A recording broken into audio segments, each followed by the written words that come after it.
Irmãos, enquanto as crianças saem, eu vi esses dias não, ontem, no Instagram, um postzinho que viralizou sobre criança no culto, que dizia o seguinte: sua criança não é um problema no culto. Só que conduzia a mensagem do post lá, no sentido de que toda igreja que tem esse momento em que a criança sai para ouvir a palavra em outro contexto, estaria errada. E eu queria explicar a vocês o que é que acontece aqui, caso você se depare com algum post desse tipo. Sua criança não é um problema no culto. Tenha sempre a certeza disso. Mãe, especialmente você mãe, cansada, que luta de manhã aí até para botar a roupa dos seus filhos, e dar a comida, e chegar aqui e mantê-lo na igreja. Saiba que essa sua missão, e pai que também faz isso, claro, essa sua missão dedicada à criação dos seus filhos, trazendo para que ele cresça, pertencendo a uma igreja, cresça ouvindo a palavra, é valiosa, não é em vão, e seu filho faz parte do corpo aqui, está aprendendo a cultuar, a participar do corpo de Cristo em adoração. Mas nós temos este momento para equilibrar as coisas. Aqui na igreja, inclusive, buscamos sempre posições equilibradas, quando é possível.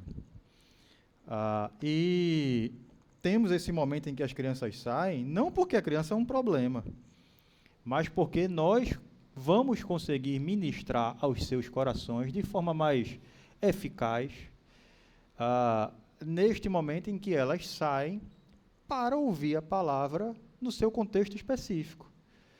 Nós treinamos as pessoas para fazer isso. Tivemos aqui na igreja um momento em que as pessoas que trabalham com as crianças passaram por capacitação sobre ministério infantil, com pedagoga, com psicóloga infantil, com gente que estuda ministério infantil.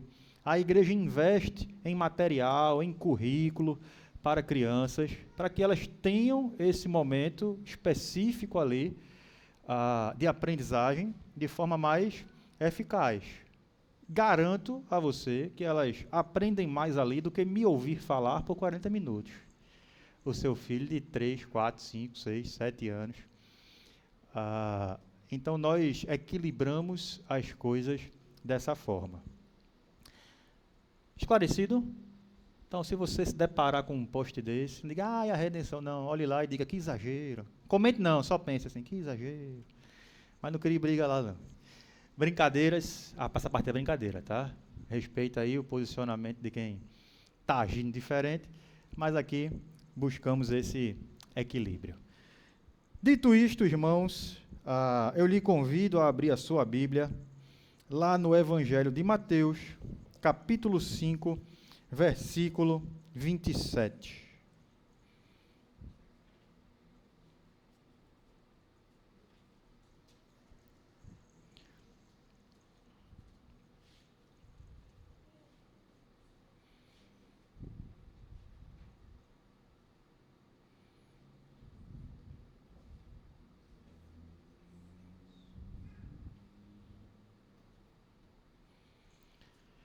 Encontraram?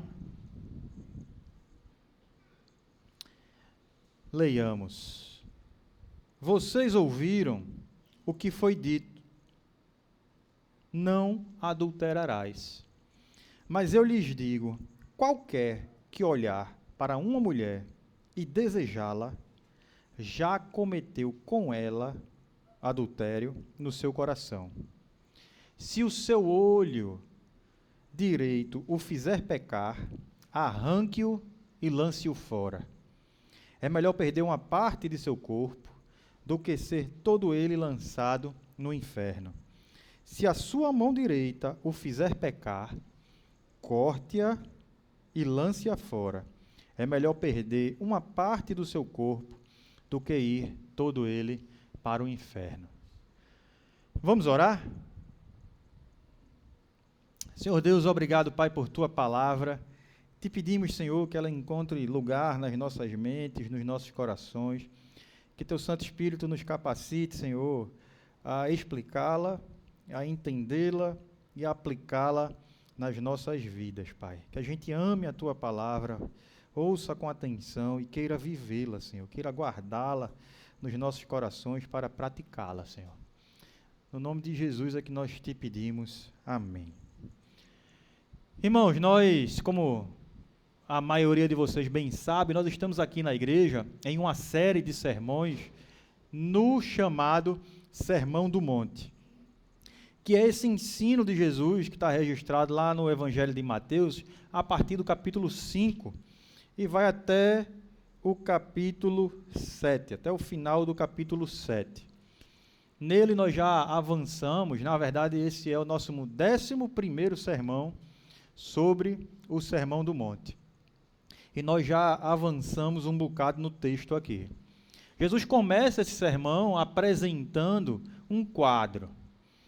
Se você tiver com a sua Bíblia aberta aí e olhar lá para Mateus 5, eu queria só recapitular isso rapidinho com você. Jesus, ele começa, na verdade, voltar um pouco mais, Jesus começa esse sermão para ensinar os seus discípulos. Jesus não está falando aqui para pessoas que não o conhecem. Jesus não está falando aqui simplesmente para pessoas que não têm interesse nenhum nele, para uma multidão aleatória. Mas já existia uma multidão seguindo Jesus. Jesus se assentou para ensinar, e lá no versículo 1 do capítulo 5 diz quem é que Jesus está principalmente ensinando. Vendo as multidões, Jesus subiu ao monte e se assentou. Tinha uma multidão. Jesus subiu ao monte para ser visto, para ficar mais alto, e se assentou.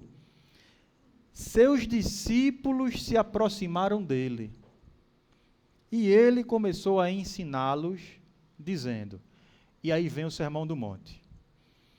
Então Jesus estava com uma multidão seguindo ele, sentou para ensinar, e quem foi que se aproximou dele?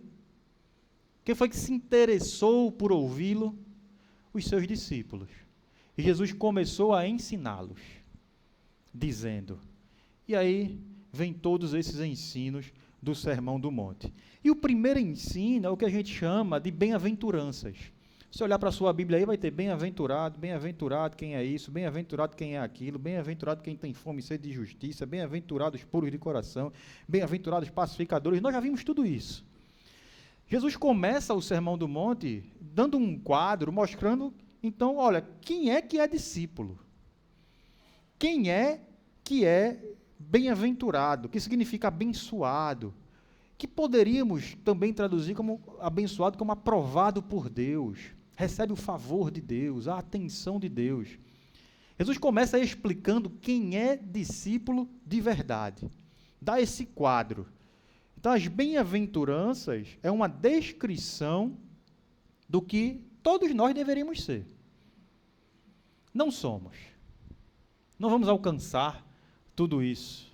Não vamos conseguir viver tudo isso o tempo inteiro. Mas somos desafiados a olhar para esse quadro e tentar enxergar onde temos falhado e buscar o auxílio do Senhor para melhorarmos, para avançarmos, para sermos moldados por Ele. E depois Jesus faz mais um ensino, nos desafiando a sermos o sal da terra, a luz do mundo. Nós falamos sobre o que é que isso significa. E tem um trecho que é bem importante, que nós também falamos. Eu estou dizendo aqui que já falamos, mas acredito que a maioria de vocês não lembre. É normal. Você lembra qual foi a sua refeição? Segunda-feira passada no almoço? Quem lembra?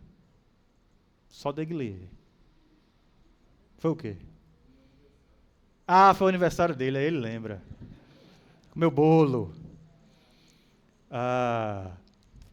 Mas quando não há momentos especiais, às vezes a gente não se lembra muito das coisas.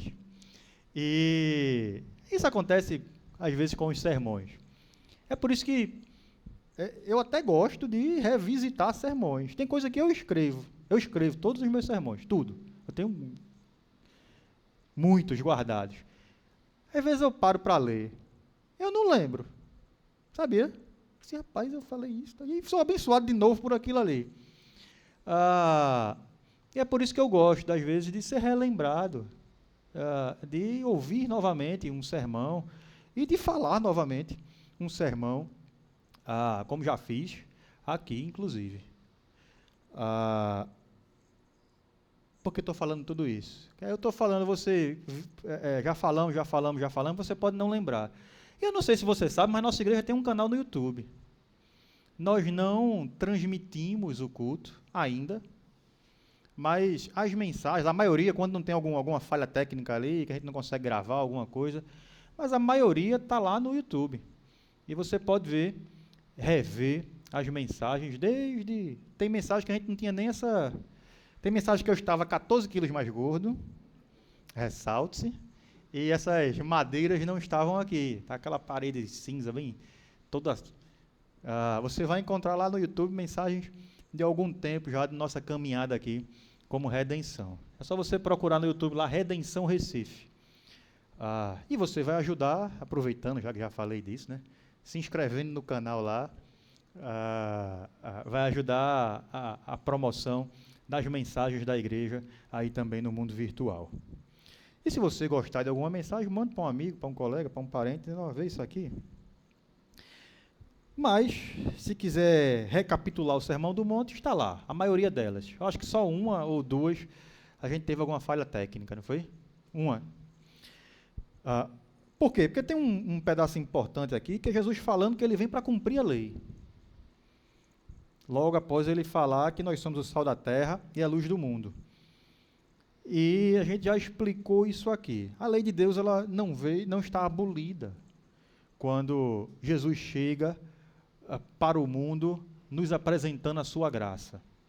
Algumas pessoas, e há essa discussão na teologia, houve até no tempo de Paulo, o próprio Paulo traz uma resposta sobre isso nas Escrituras, se por conta da graça de Cristo, que é tão grande, por conta do perdão de Cristo, que é tão grande, eu posso agora fazer tudo que eu quiser? Porque Deus vai sempre me perdoar? E não é assim. A lei de Deus, Jesus deixa isso claro, Paulo deixa isso claro, os mandamentos do Senhor permanecem exigíveis. A todos nós. Permanecem firmes, impostos a nós, exigíveis. Não foram abolidos. Isso é importante da gente saber. Porque depois de explicar isso, Jesus começa aqui no Sermão do Monte a ressignificar, de alguma forma, o alcance do mandamento do Senhor. O alcance da lei. Porque no tempo de Jesus, a lei estava sendo reduzida somente àquele ato externo. Somente ao que era efetivamente praticado, sem nenhum tipo de ponderação sobre as implicações da lei do Senhor no nosso interior, em quem nós somos. E algo que a gente sempre fala aqui é que Deus não está preocupado somente com seus atos externos, somente com o mero cumprimento de regras na sua vida. Não é isso que a lei de Deus vem fazer, quando eu digo que ela é exigível. Não é para isso que existe a lei do Senhor, os mandamentos do Senhor. Ela vem para tratar o nosso interior.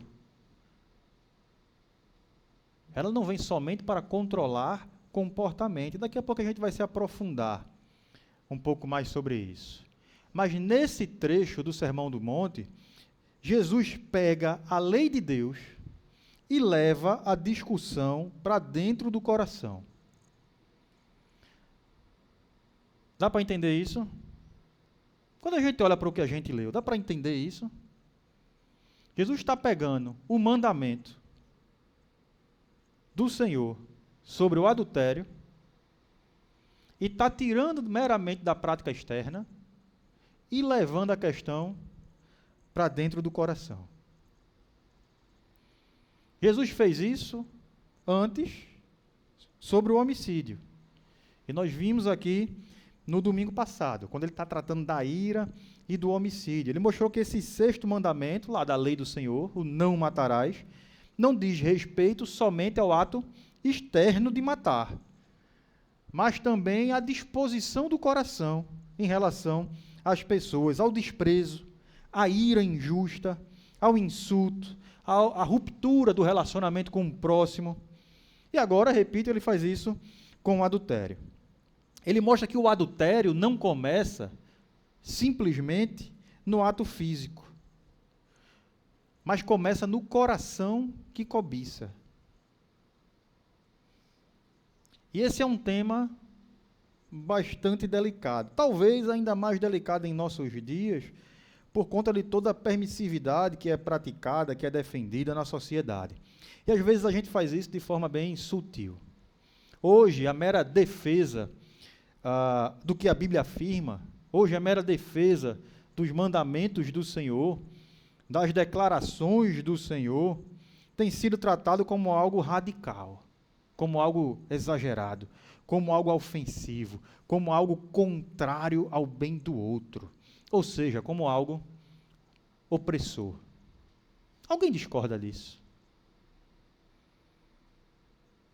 Hoje, se você postar no seu Instagram alguns versículos, ou o próprio Instagram vai bloquear o seu perfil, ou você vai sofrer alguma penalidade do seu chefe no trabalho, da sua empresa, você vai responder um PAD se for servidor público, você vai ter a sua licença de psicóloga cassada, por exemplo, e por aí vai. E com o adultério não é diferente. A gente termina minimizando o peso das coisas por conta de toda essa pressão e por conta de todo o movimento cultural de aprovação sobre aquilo que é errado.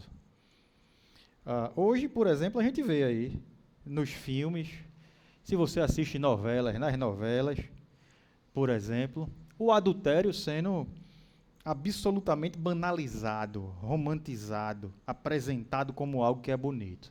Tem gente que se deixa, às vezes, assistindo alguma coisa, se envolver tanto, que começa até a torcer pelo adultério. Já se pegou assim?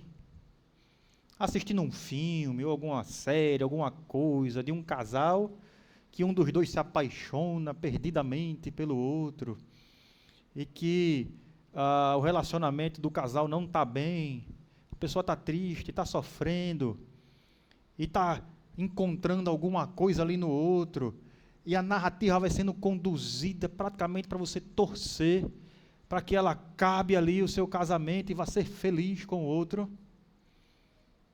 Já viu isso? Não é possível que só eu vi.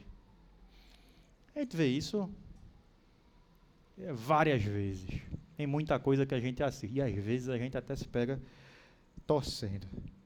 Não é verdade? Cuidado. A gente precisa desse filtro. Porém, quando eu estou dizendo que é um tema delicado, eu não estou dizendo somente porque estamos falando de adultério. Algo que a gente fala pouco nas igrejas. Mas o assunto é delicado porque ele não trata apenas do adultério. O texto aqui, como eu falei, ele está falando do coração que adultera antes do ato. Repito, o texto está falando de disposições do coração. E está falando da seriedade com que o pecado precisa ser enfrentado. E nós muitas vezes minimizamos essa seriedade. Minimizamos a gravidade do pecado. Minimizamos a pecaminosidade do pecado. Então, o que está em jogo aqui nesse texto não é simplesmente, como eu falei, atos, não é a moral, não é o exterior, e não é somente o adultério. O que está em jogo nesse texto está sendo questionado, o que está sendo levantado, o que está sendo colocado diante de nós para que a gente olhe e se pergunte e enfrente a questão, é o que é que governa, ou quem governa os nossos desejos.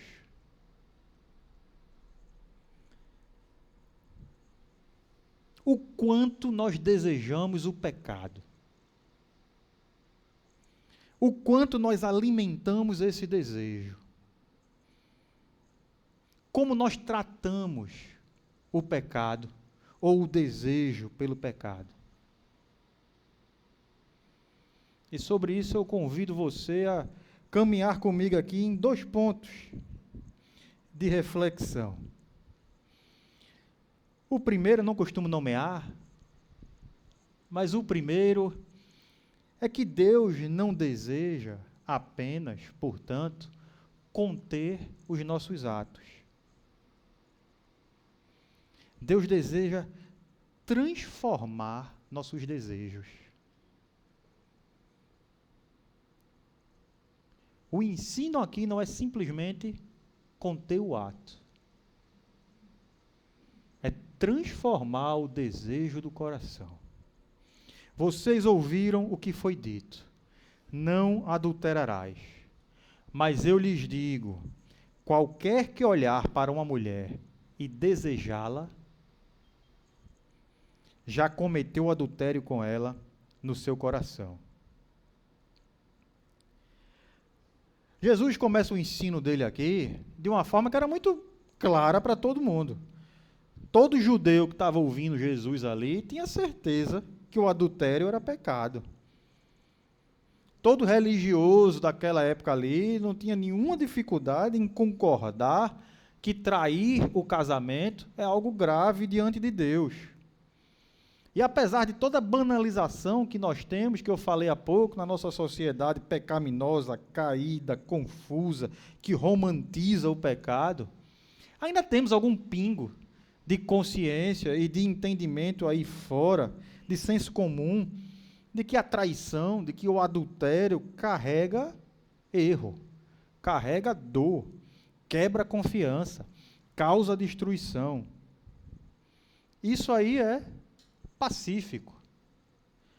Mas Jesus não permite que os seus discípulos, vocês, aqueles que estavam ouvindo, fique somente na superficialidade.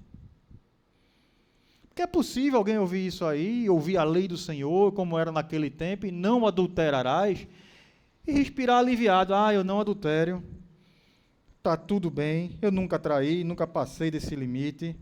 Mas enquanto isso, essa mesma pessoa pode carregar um coração cheio de desejos pecaminosos, sendo alimentados o tempo inteiro, cheio de imaginações cultivadas.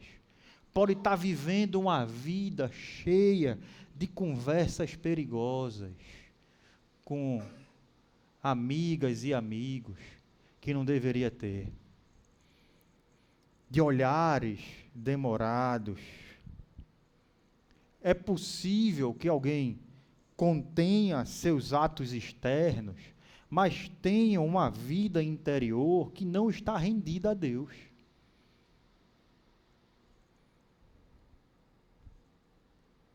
Dá para entender isso? Você consegue discordar disso?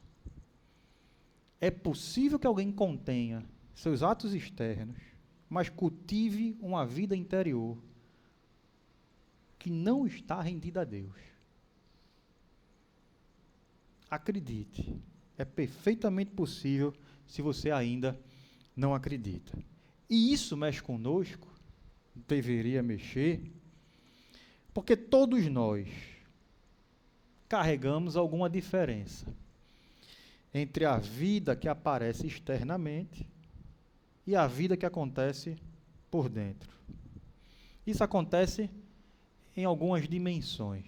Até já repeti aqui algumas vezes sobre isso, e digo mais uma vez, todos nós carregamos nossas incoerências.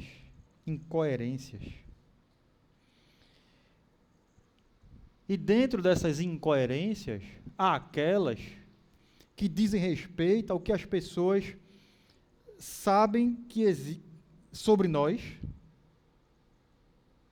o que as pessoas criaram sobre nós, e a diferença sobre o que realmente está em nós, que só Deus sabe. Isso se torna grave quando nós estamos vestindo máscaras dentro da igreja. E a igreja, me permita dizer, é um ambiente muito propício ao uso de máscaras. Eu me lembro até de uma música de Casting Crowns, em que o autor começa a música dizendo: tem alguém aqui que peca? Tem alguma mão para levantar? Ou sou somente eu que estou trocando o altar por um palco?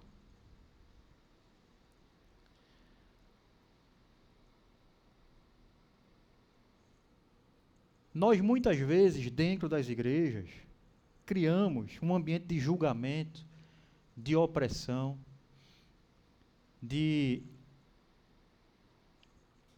imposição, de destaque dos erros dos outros e de autopromoção espiritual, ao ponto de que nós impedimos que as pessoas se revelem a si mesmas, sejam elas mesmas, confessem seus pecados, busquem ao Senhor para reconhecer as suas incoerências aos pés dele. E a gente termina causando ambientes onde as pessoas são obrigadas a fingir que está tudo bem. As pessoas são obrigadas a botar a sua máscara e entrar na igreja como se estivesse tudo certo diante do Senhor. E sabe o que acontece? A gente dança aquele baile de máscara e depois sai todo mundo do mesmo jeito que entrou. Nada muda. O que Jesus está fazendo aqui é chamando você e a igreja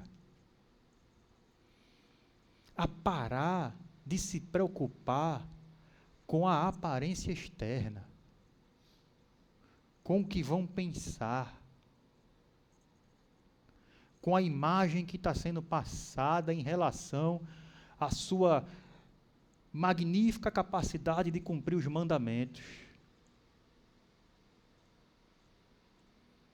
E está lhe convidando a olhar de verdade para o seu coração,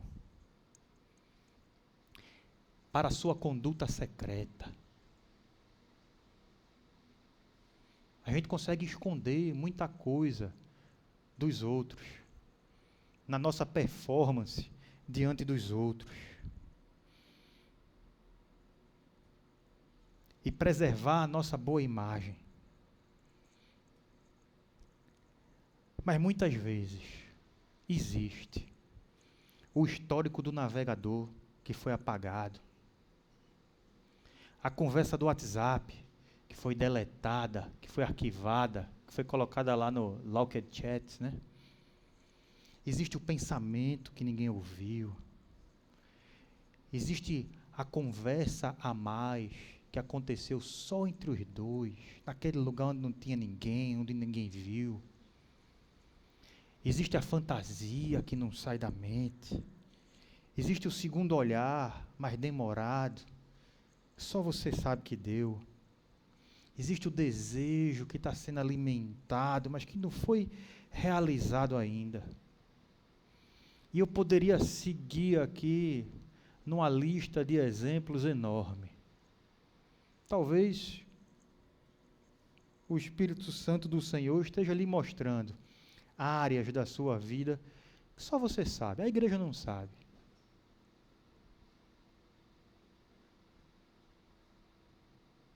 Só você sabe. Não que a igreja precise saber. Mas eu falo isso que você conseguiu esconder de quem poderia lhe exortar, de quem poderia pegar na sua mão para dizer, estamos juntos e vamos buscar o Senhor para melhorar essa área da vida. Você sabe. E Jesus aqui está entrando exatamente nesse lugar. No lugar secreto do coração e da vida. Aqui ele não está simplesmente protegendo o casamento contra o adultério, não.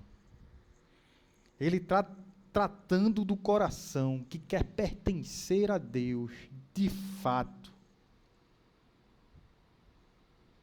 E ele está confrontando aquele coração que quer pertencer a Deus somente com uma parte da vida, mas reservar essas áreas secretas intocadas pelo Senhor, alimentadas por si mesmo. E é por isso que ele está indo muito além do adultério. Ele está mais uma vez mostrando o que já falei e repito, que a lei de Deus ela não existe somente para modelar nosso comportamento, para conter atos, mas para cuidar do nosso coração, para mostrar quem nós realmente somos, o que nós deveríamos ser e que nós dependemos da graça do Senhor, do perdão do Senhor e que não há outro caminho. Então, o não adulterarás não é simplesmente uma proibição de comportamento. E a gente pode aplicar isso para toda a lei de Deus. Para tudo mais que a gente vai se deparando nas Escrituras sobre quem nós deveríamos ser. Porque a lei de Deus inteira não é simplesmente, não se trata simplesmente de atos normativos isolados para controlar comportamentos específicos. Às vezes a gente enxerga assim, né? A gente vai fazendo aquela lista de regras sobre vários tipos de comportamento e achando que é isso que Deus está tratando. Quando na verdade Ele está apontando para o nosso interior, para quem a gente deveria ser, porque fomos transformados por Deus. E avançando um pouco mais, a gente precisa ser honesto, portanto, nesse ponto, porque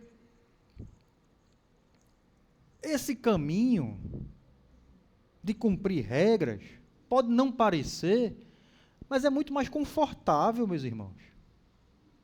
É muito mais fácil. Não é à toa que os fariseus se desenvolveram tão bem lá com seu grupo. Porque a gente muitas vezes quer somente isso. A gente quer uma obediência que não custe transformação interna.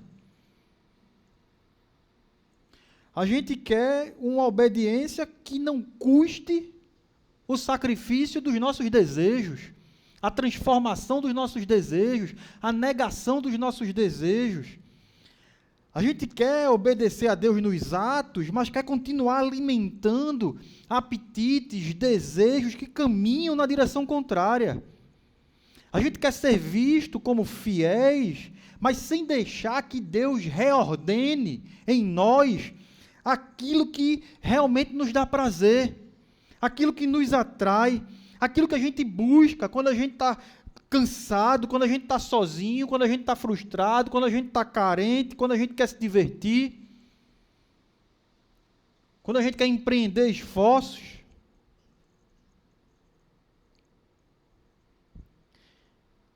Deus não quer apenas que você não adultere. Olhe para esse texto e enxergue isso. Olhe para a explicação de Jesus sobre isso. Deus quer que você ame a pureza.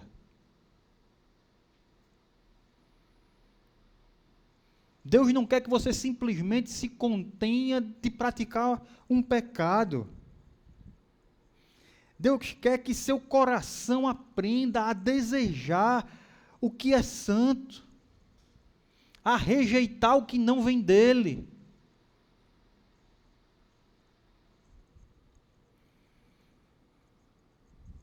Deus quer formar em você um amor tão real por Ele, um desejo tão real por Ele, que o pecado começa a perder o encanto.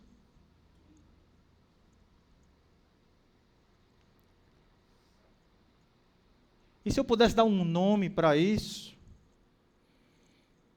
sabe qual eu daria? Daria 2. Se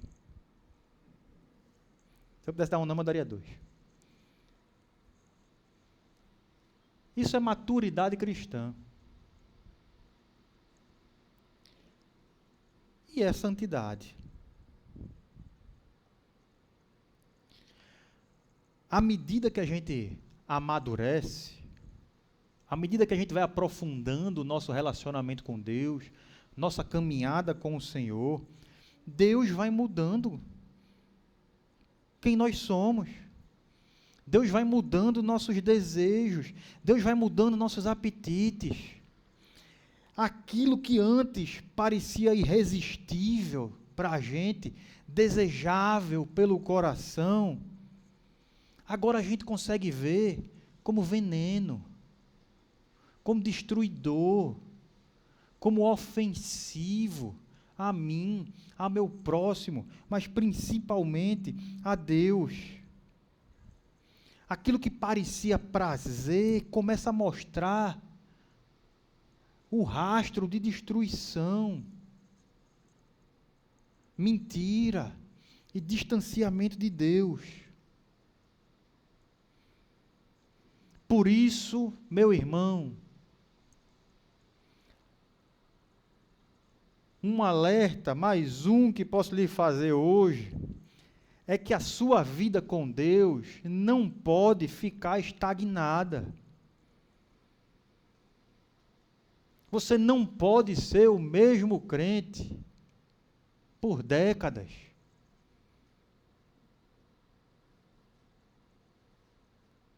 Parece estranho, mas lhe garanto que não é.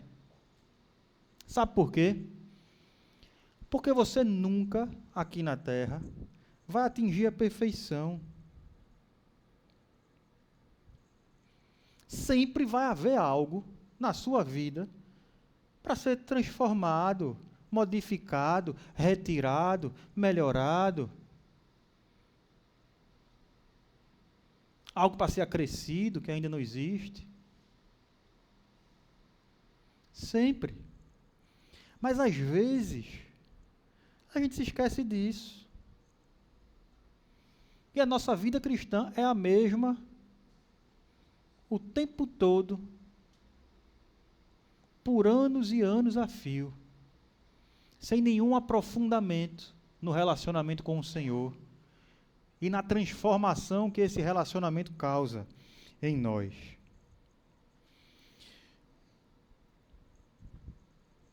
O relacionamento com Deus vai sempre nos colocar, relacionamento correto com Deus, vai sempre nos colocar nesse caminho de aperfeiçoamento, de amadurecimento e de santidade. Santidade não é simplesmente parar de fazer o que é errado. A maturidade não é simplesmente parar de fazer o que é errado. É começar a amar o que agrada a Deus e rejeitar aquilo que não agrada. A querer tirar de você aquilo que não agrada. A querer parar de desejar aquilo que não agrada. E talvez essa seja uma das maiores lutas da vida cristã. Ter os desejos internos tratados pelo Senhor.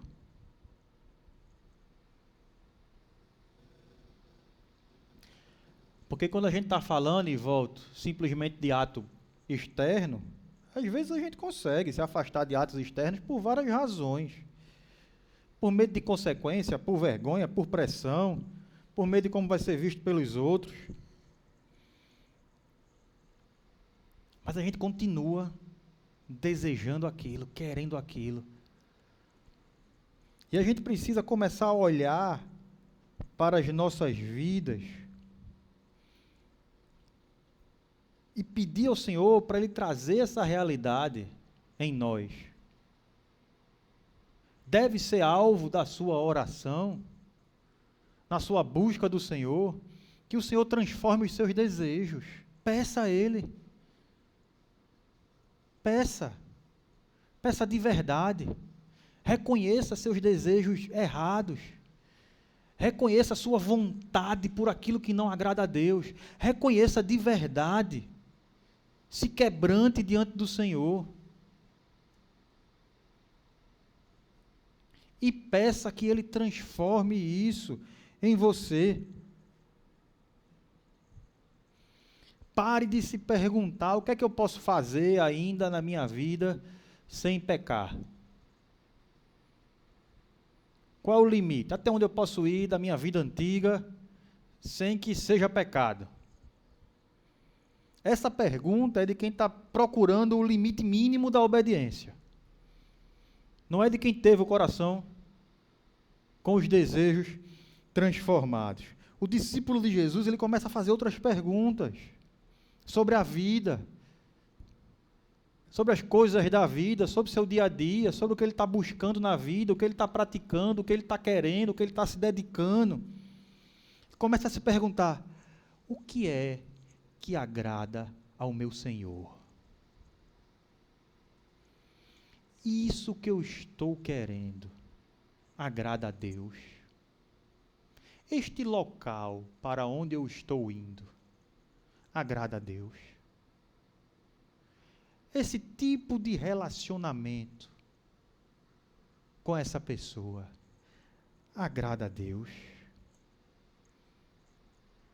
Isso é uma pergunta tão simples que a gente se esquece de fazer.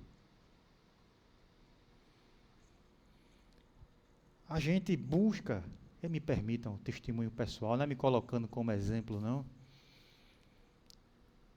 Porque isso é tão simples que uma criança consegue compreender. Sem muitas explicações teológicas sobre isso. Lá em casa a gente tenta inculcar, por exemplo, na vida dos meninos, que eles se façam essa pergunta, muito simples. Isso agrada a Deus? Às vezes, por exemplo, eles querem participar de alguma coisa que vai ter na escola, ou em outro canto, que os amigos vão montar, vão fazer, apesar de pequenininho, os pais inventam lá. E a gente diz, não filho, não vai dar para ir. Mas todo mundo vai, mas vocês não. Porque isso não agrada a Deus. E sabe qual é a bênção?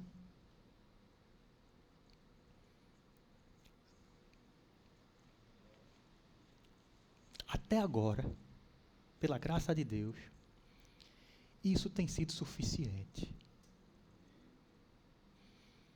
Quando a gente diz que não agrada a Deus, e explica por quê, não tem mais argumento.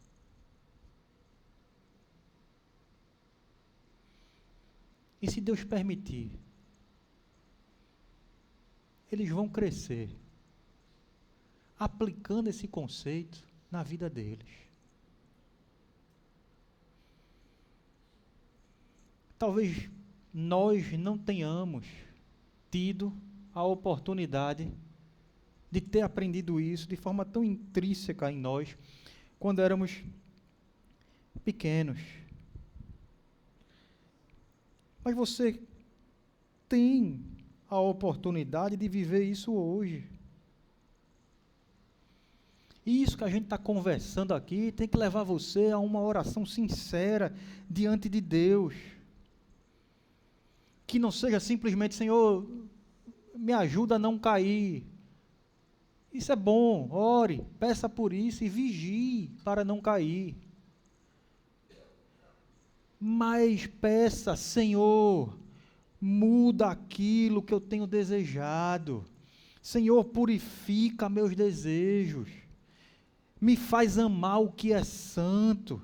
Me faz enxergar o pecado não como uma possibilidade atraente, mas como aquilo que entristece o teu coração, que destrói a minha vida, que destrói meu relacionamento contigo e com os outros, que destrói a minha comunhão contigo.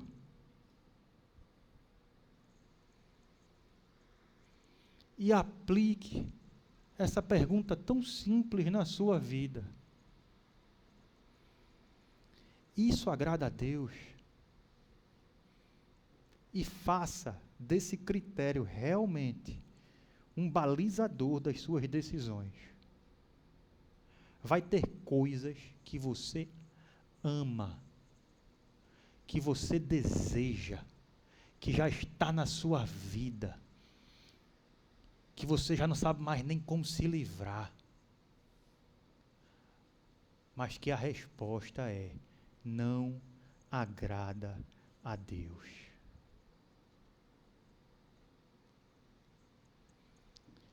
E o que é que você vai fazer diante disso? Você vai continuar alimentando os enganos do seu coração? Ou você vai entender que o Senhor está preocupado com o que acontece no seu coração, não somente nas suas mãos, não somente nos seus olhos. Eu ia falar aqui mais uns 50 minutos, mas vou encerrar.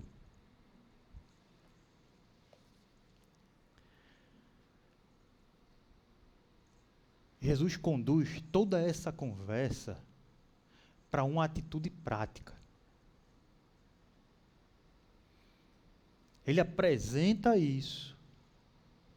Ele diz: olha, o adultério não está somente no que você faz, não. Está no seu coração. Realinhe seu coração. Peça que Deus transforme seu coração. Quem pertence a Deus, quem é discípulo do Senhor, tem o coração transformado, não somente tem atos contidos, não. Aí ele diz: tome atitudes radicais, se necessário. Se o teu olho direito te fizer pecar, arranque-o e lance fora. Se a tua mão direita te fizer pecar, corte-a e lance fora. Óbvio, Jesus não está falando aqui literalmente. Se uma mão faz pecar e eu corto, a outra vai continuar fazendo pecar. Se um olho me faz pecar e eu arranco, o outro ainda está lá. Jesus está dizendo aqui: tire da sua vida, sem negociação, aquilo que está lhe causando esse coração distante da lei de Deus. Tire da sua vida o que está lhe causando essa disposição de vida que não ama o Senhor. Eu posso ser mais prático ainda.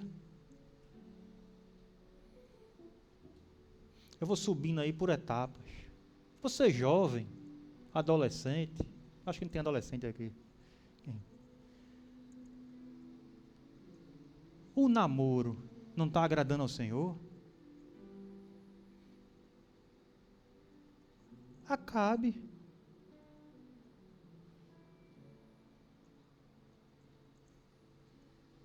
É simples assim.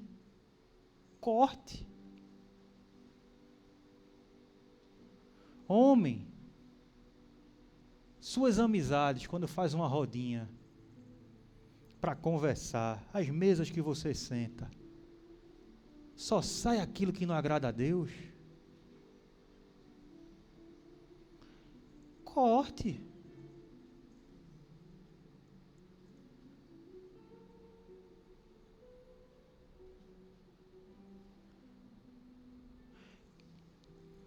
Você não consegue ficar sozinho com a internet porque vai pecar? Corte.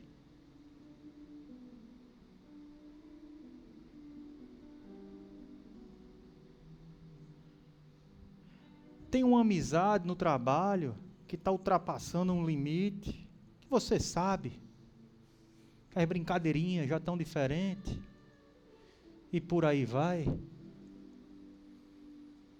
Corte.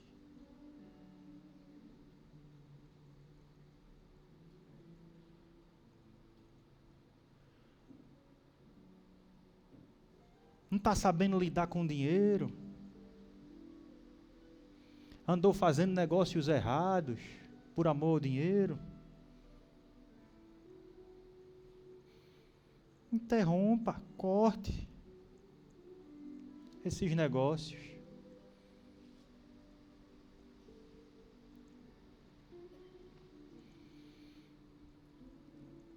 Eu poderia continuar aqui com inúmeros exemplos.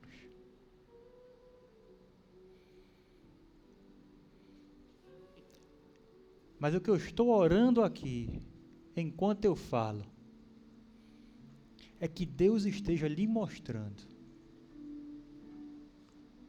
o que é que você precisa cortar da sua vida. Chegou aí?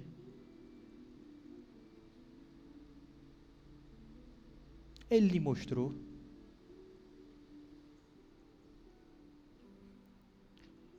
Corte.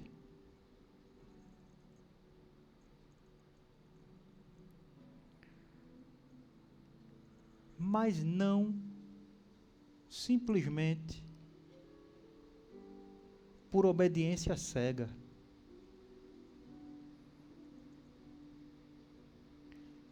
Mas porque você ama o Senhor. Porque está gritando no seu coração: isso não agrada ao meu Senhor.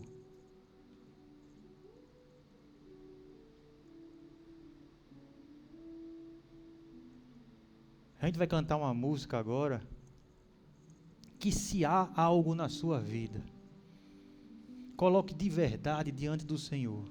Cante de coração agora, pedindo que Ele renove a sua vida. Que você não quer, você pode ser crente já. Aí você quer mudar. Você sabe que tem áreas da sua vida que você precisa transformar ainda. Precisa mudar desejos. Precisa transformar o coração. Ore e cante do fundo do seu coração, pedindo para que Ele lhe renove hoje e amanhã e a cada dia, te colocando nesse caminho de maturidade, de aperfeiçoamento, de santificação, e que Ele te dê um coração disposto a obedecer, a cumprir o querer dele, um coração igual ao dele. Vamos cantar?